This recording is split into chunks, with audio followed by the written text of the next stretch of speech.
Another overwhelming feeling that I've been having since yesterday's ketamine therapy is about Cedric again, and how much I love him, how amazing he is.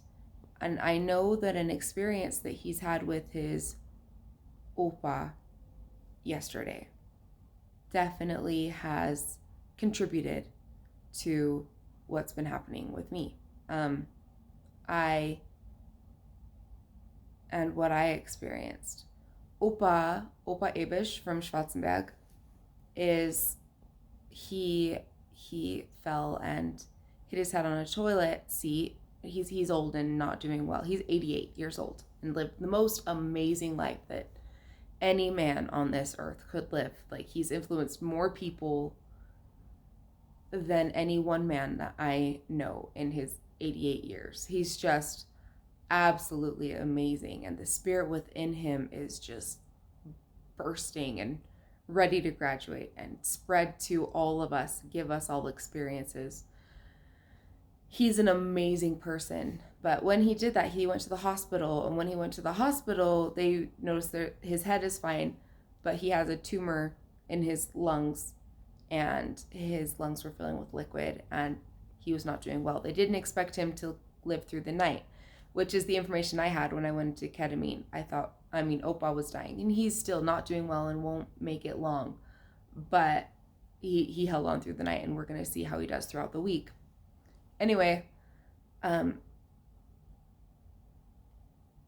my realization with that, okay, Opa is great and wonderful and huge, and there is one aspect of how grateful I am to be able to have his spirit come to us without being confined to his body, because he can now help all of us no matter where we are in the world, which led me to the fact that we live in the United States and Cedric's family is in Germany.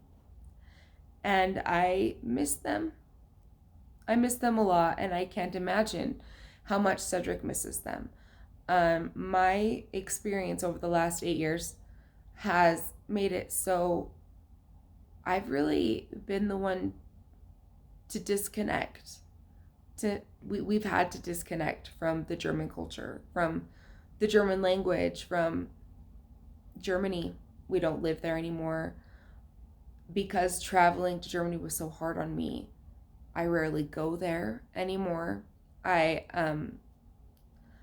tried to make it a priority for my family to go there, for Cedric to take the boys, and Cedric to go by himself every once in a while. But even when he goes, he's really worried about me, and it hasn't been a good situation in the past for him to leave me for 2 or 3 weeks at a time in the mental state that I've been in for the last few years.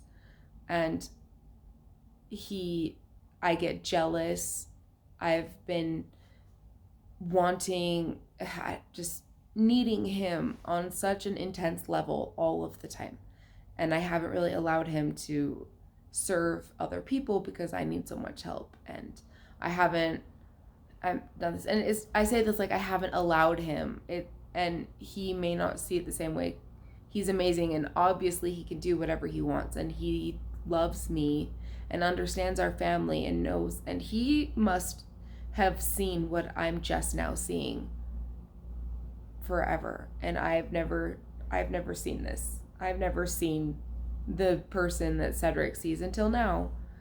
And now that I see this person, I can see that Cedric can reconnect with his family, and I can too. It's time for me to put Germany back in our lives. Not necessarily the country. We can't always be there. He works for Balance of Nature, which is in the US, and our life is settled in the US, and we live in the US, but that does not mean that my children are not Germans, and they have that culture in their blood. And their grandpa is just as amazing as Cedric's grandpa. Like, Olaf is so influential with people around him, the things he does for people, the differences that he makes, his dedication to his church and to his family are beyond words. He gives everything to everyone and expects nothing in return. And my kid, and he doesn't speak English, and neither do my children. And I have 3 boys who carry on the Abish name, and they need to know their Opa like Cedric knows his. And Oma, I mean, Katrin is just as amazing in a very supportive role, and I love her, and I'm sure that I'll explore that some more. But Cedric's grandpa coming so close to death at such an old age has really made me see how much my boys need to know their Opa. They need to have experiences with their Opa where he can shape them and help them with his words. He is in their lives spiritually, and we visit them and they love him. And Opa, Olaf spends time with my boys in such an amazing way, even though they don't necessarily fluently speak the same language, like just here and there, and they can kind of communicate their points. But I want them to have fishing trips where they sit down and talk about the Lord and understand who they came from and what their roots are. And there's no way to do that without putting Germany back in our lives, specifically German. So that's what I'm going to do. And also that my ketamine trip was in German.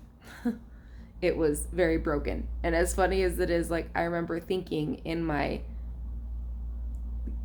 ketamine dreamland, I was thinking in German. I was like, mein Deutsch ist schlecht. Like, my German is bad. And in my German thoughts in ketamine, they were still grammatically errored. And I also realized, though, that I already speak German. I speak it, and putting it together with words is another way that I can bring my body and spirit together, and not just my body, but my mind.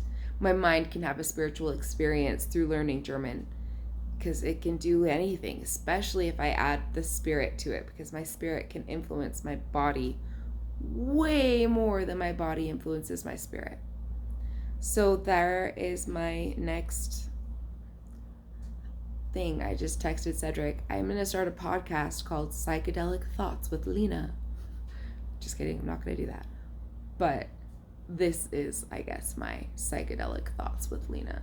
This was the second half of yesterday's ketamine trip, and I'm really excited to be there for Cedric. I'm excited to be open to being his person, so he can go back to Germany with or without me and not worry about me, and reconnect, and we can connect together through his culture, through his love, through his everything. And it doesn't have to all be about my stroke, what I need, and how to keep me alive. So there you go.